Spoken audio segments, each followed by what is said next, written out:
Have you ever had a conversation like this? I'm trying to get ahead financially. I'd love to be able to buy a house. Is there any advice you can give me?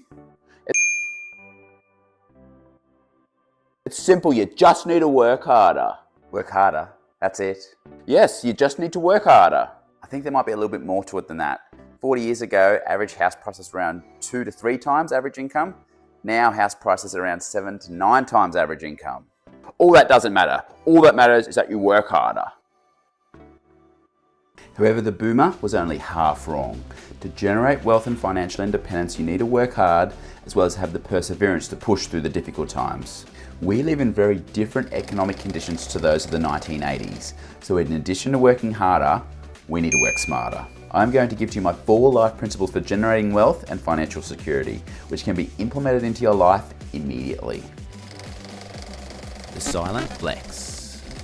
How often do you see people posting on social media going to the best clubs, flying in the most expensive planes, and wearing the latest luxury brands? Alpha, Gen Z, and Gen Y will become the biggest buyers of luxury goods by 2030. Now, if that's the lifestyle you want, that is totally fine. What is not fine is funding that lifestyle through your salary and wages, because if you do, you'll be working forever. And who wants that? Instead, why not allocate a portion of your income to invest and start building assets that pay you passive income? I like stocks because you don't need a ton of money to get started, and I've made videos on how to set up an investment account, which I'll leave in the description down below. A simple way to invest is buying what's called an ETF, or an exchange traded fund. If you're a little bit unsure about which individual companies that you'd like to buy, then instead, to get some diversification, you can buy a single stock in an ETF which tracks, for example, the top 500 companies in the US. This is called the S&P 500. And there are lots of ETFs to choose from. Now, I'm not providing a recommendation to buy any of these, but for example, there are ETFs that track tech stocks or lithium stocks, or there are even ETFs that track the largest companies in both the Australian and US markets. The way you can possibly make money from ETFs is if they increase in value or they pay you a dividend. So as you continue to grow your asset base and improve your financial position, you can possibly use these dividends to fund your lifestyle, working smarter. Now, no investment is a sure thing. They all carry a level of risk. Having said that, the S&P 500 has generally returned between 8 and 10% per year. Some years higher, some years lower. As an example, if you have invested $50,000 in the S&P 500 in the year 1987, reinvested any dividends you received, then 20 years later in 2006, this investment will be worth over $400,000. Now, no one is going to be able to see you growing your asset base, which is why I call this the silent flex. Be careful with debt. Debt is essentially borrowing money from what you will earn in the future to pay for something today. You could think of it as borrowing from yourself in the future. Debt can be short-term like buy now, pay later or credit cards, or more longer-term like personal loans or mortgages.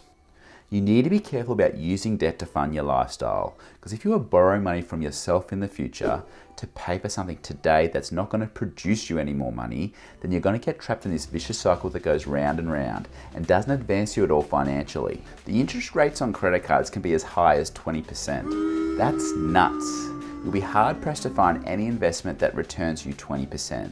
Therefore, one strategy could be to pay down all your credit card debt first, because then you're at least saving yourself 20%. Generally speaking, the only way to not pay interest on your credit card is by paying the balance in full each month when you get the statement. Instead, using debt to buy assets that can produce you additional income can be a way to generate wealth. However, everyone's financial circumstances are different, so seek the advice of a professional before doing this.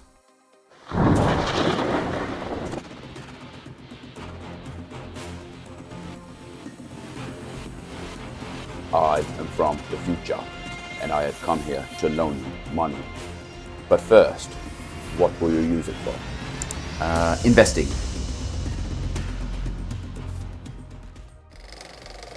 Forever a student. I want you to think of something you are really good at. It could be a sport, a hobby, gaming, or you might even be really good at your job. Now, my guess is that you didn't get really good at this activity overnight. It likely would have taken you months or even years to hone your skills and perfect your craft. The wealth game is no different. Managing money is a learned skill, unfortunately not taught very well in our schools, and you can get better at this through continual learning and practice. To learn how to invest, I read every book I could get my hands on, as well as listening to podcasts on the train or while I exercised. Here is one book I would recommend to beginner investors. In this book, Robert Kiyosaki talks about the importance of using passive income to fund your lifestyle instead of your earned income, such as salary and wages, to fund your lifestyle. Another book I would recommend for beginner investors is Buffettology. In this book, it gives you a very basic principle of how to analyze companies and calculate things such as your return on your investment. School is never out. Be a continual student and learn as much as you can about the world of finance and money. Next, you've got to stay hungry and use your time wisely. Now, I was young once and I enjoyed partying, but as I've gotten older, I've realized that a day spent feeling ill is a wasted day. If you are not yet in a position to leave your 9-to-5 job, then start developing side hustles that will build up your skill set and pay you passive income. In addition to my job and investing, I sell products online as well as make content in the evenings. If you have an idea or a dream and you do nothing about it, and then you stack up all that nothing together, you get absolutely nothing.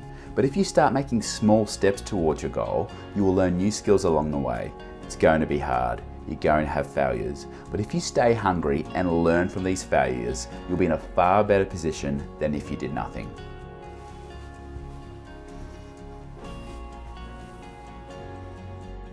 I'm on the mission to grow my YouTube channel, so if you want to come on that journey with me, make sure you punch that subscribe button. And if you want to continue to level up your finance IQ, make sure you click on this next video.